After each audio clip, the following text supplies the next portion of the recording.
लाठी हल्ले करण्यावर चौकशी झालीच पाहिजे.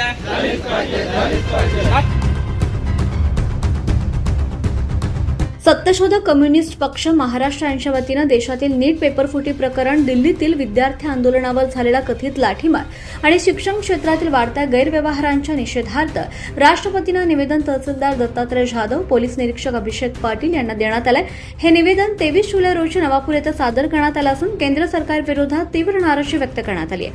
निवेदनात म्हटलं आहे की दिल्लीतील जंतर मंतर येथे नीट पेपरफुटीच्या निषेधार्थ आंदोलन करणाऱ्या विद्यार्थ्यांवर झालेल्या पोलीस कारवाईचा निषेध करण्यात येत असून विद्यार्थ्यांना न्याय मिळावा यासाठी केंद्र सरकारनं तातडीनं पावले उचलावीत, तसंच शिक्षण क्षेत्रातील भ्रष्टाचार आणि गैरव्यवहारांवर कठोर कारवाई करण्याची मागणी करण्यात आली आहे. यावेळी राष्ट्रपतींनी हस्तक्षेप करून देशातील परिस्थितीचा आढावा घ्यावा, केंद्र सरकारची जबाबदारी निश्चित करावी आणि आवश्यक असल्यास राष्ट्रपती राजवट लागू करून देशात शांतता आणि न्याय प्रस्थापित करावा अशी मागणी निवेदनातून करण्यात आली आहे. निवेदनात केंद्रीय शिक्षण मंत्री धर्मेंद्र प्रधान, पंतप्रधान नरेंद्र मोदी आणि केंद्रीय गृहमंत्री अमित शहा यांनी नैतिक जबाबदारी स्वीकारून राजीनामा द्यावा अशी मागणी करण्यात आली आहे. तसंच लाठीचार्जमध्ये जखमी झालेल्या विद्यार्थ्यांना नुकसान भरपाई देणं, दोषींवर कठोर कारवाई करणं आणि पेपरफुटी प्रकरणाची निपक्ष चौकशी करण्याची मागणी करण्यात आली. या निवेदनावर सत्यशोधक कम्युनिस्ट पक्षाचे राज्य सचिव कॉम्रेड किशोर धमाले, जिल्हा अध्यक्ष कॉम्रेड RT गावित, अध्यक्ष कॉम्रेड करणसिंग कोकणी,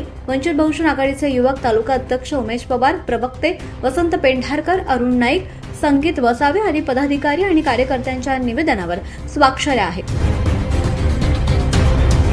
नीट पेपर फुटी प्रकरणी जे गेल्या 25 दिवसापासून आंदोलन सुरू आहे विद्यार्थ्यांचं, त्या आंदोलनावर हिटलरशाही पद्धतीने अमानुषपणे जो लाठीचार्ज झालाय, त्या लाठीचार्जामुळे अनेक विद्यार्थी जखमी झालेले आहे. कालच लाठीचार्जामुळे एका विद्यार्थिनीचा मृत्यू झालेला आहे.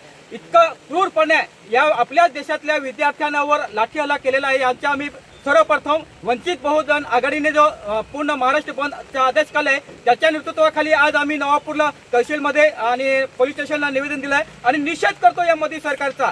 आज माननीय राष्ट्रपतींना विनंती आहे, या अर्धक्त माजवणाऱ्या मोदीशाही हिटलरशाही सरकारला ताबडतोब बरखास्त करा आणि एक शांततापूर्ण लोकशाही पद्धतीने सत्ता स्थापन करण्यासाठी राष्ट्रपतीने पुढाकार घ्यावा अशी मागणी आज आम्ही या ठिकाणी वंचित बहुजन आघाडी आणि सत्यशोधक कम्युनिस्ट पक्ष आणि राष्ट्रवादी पक्ष आणि काँग्रेस पक्ष अशा सगळ्या सहभागी पक्षांनी एकत्र येत आज ही मागणी करीत आहोत. मोदी शहाचं सरकार बरखास्त करण्यात यावं अशी आमची मागणी केलेली आजच्या निवेदनात.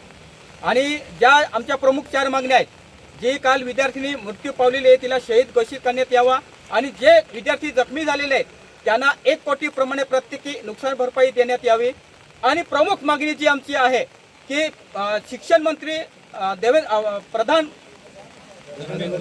प्रधान आणि त्याला तसंच जबाबदार मोदी शहा हे तिघे जबाबदार आहेत. या तिघांनी ताबडतोब राजीनामा द्यावा, अन्यथा राष्ट्रपतींना हस्तक्षेप करून राष्ट्रपती राजवट लागू करावी. 24 live Maharashtra news bureau, Nashik, Nandurbar.